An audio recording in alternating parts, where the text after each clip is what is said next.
Ертеректе екі көрші өмір сүріпті. Тұрмыста тату, шаруалары ортақ, мәз-мейрам ғұмыр кешіпті.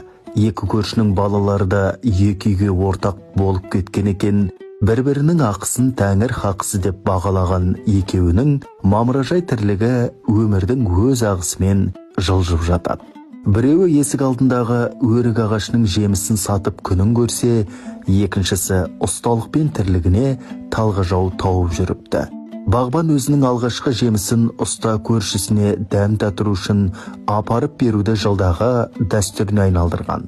Ұстада бағбан көршісінің қажет құрал саймандарын соғып беріп, бір-бірінің қажетіне жарап жатады. Бір жылы қатты қуаңшылық болып, өрік ағашы жеміс бермей, бағбанның жағдайы күн өткен сайын мүшкіл тарта береді. Оны ұста көршісі байқамаған, содан әлгі бағбан тіршілік ету үшін амалы таусылып, аңшылықпен азық табуға көшіпті. Ұстаның баласы көршісінің әртүрлі аңның етінен әзірлеген небір керемет тамағына әбден дәнігіп алғаны сонша, сол бағбанның үйіндегі асқа құмартып тұратын деңгейге жетіпті. Бір күні бағбан көршісінің үйінен шыққан жаңа піскен еттің иісі ұста баласының мұрнын жарып жібере жаздайды. Ойын баласы дереу жүгіре басып, бағбан көршісінің үйіне әдеттегідей кіруге ұмтылғанда: «Балам, бүгін саған біздің үйден тамақ ішуге болмайды. Бүгінгі асыңды өз үйіңнен іш» деп шығарып жіберіпті.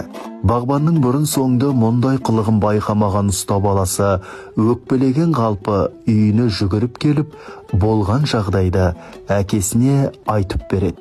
Ұста сол кезде қажылық сапарға аттану үшін бар жиған тергенін буып түйіп, жолға қамданып жүрсе керек. Көршісінің бұл қылығын түсінбеген ол, бағбанның үйін бетке алып мән-жайды білмек болады. Бағбан көршісінен жағдайды сұрағанда ол шүкіршілігін айтып, жағдайының жақсылығын алға тартады. Содан кейін ұста өз баласының үйге өкпелі келгенін, дәмді тамақтан ауыз тигізбестен сыртқа шығарып жіберуінің себебін сұрағанда, бағбан көршісі еріксіз көзіне жас алады. «Көрші, биылғы жылды өзің білесің, қуаңшылық келіп, бір еңсемізді басты. Жан бағып отырған өріктің де қартайғаны және бар. Мүлде жеміс бермей қойды. Күнкөріс қиындап тұрмысым нашарлаған соң, ешкімге қол жаймайым деп аң аулауға көштім. Бұйыртқан несібені қанағат тұтып жүріп жаттық. Содан 3 күн бойы алдымнан ұшқан құс, жүгірген аң кездеспей қойды. Балашағам бірнеше күннен бері нәр татпаған, қамысты жағалып келе жатқанда алдымнан бір қабан шыға келді. Амалым таусылған соң, азықсыз отырған балаларымды ойлап атып алдым. Үйге келе сала, сол доңыз етінен азық дайындап жатқанда, сенің балаң жүгіріп келді.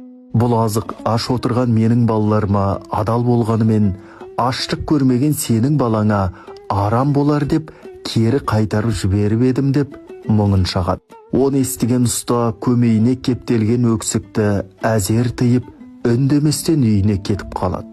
Үйіне барғанда қасиетті жолға жинаған барлық дүние мүлкін әкеліп, көршісінің ауласында тұрған өрік ағашының көлеңкесіне қойып: «Я Алла, көршім аш отырып, менің қамсыз қажылыққа барғаным жарамас. Менің қажылығым осы жерде өтелет, дұғамды қабыл ет» деп қойған заттарын 7 рет айналып, қағбаны тәуап ету орымын жасап, сауапты іс қылыпты.